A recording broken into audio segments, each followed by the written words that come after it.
लोकतंत्र में यानी डेमोक्रेसी में जनता मालिक होती है। जब जनता किसी के खिलाफ या पीछे पड़ जाती है तो कंपनी या कोई भी इंस्टीट्यूशन को पीछे हटना पड़ता है। ऐसा ही कुछ कर्नाटक में देखने को और सुनने को मिला है। कहीं जाने के लिए आप कैब, ऑटो, टैक्सी का यूज करते होंगे। ऐप बेस्ड ओला, उबर, रैपिडो का धड़ल्ले से इस्तेमाल करते होंगे।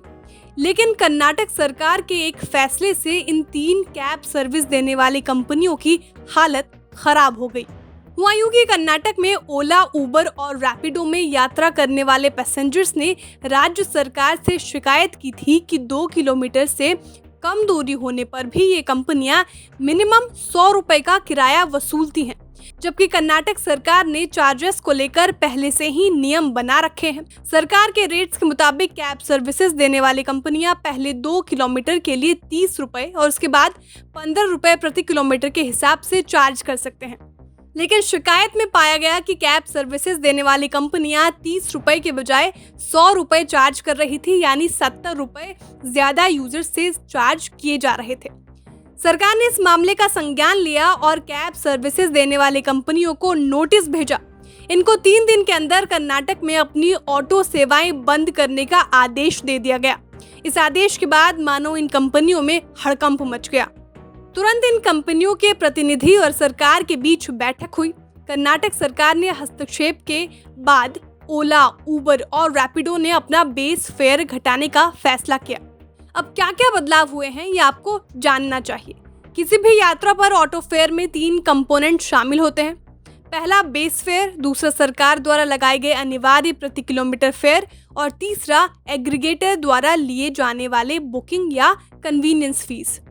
सरकार के हस्तक्षेप के बाद मिनिमम बेस फेयर, जिसको बढ़ाकर 60 रुपए कर दिया गया था, उसके विरोध के बाद घटाकर 30 रुपए प्रति राइड कर दिया गया है।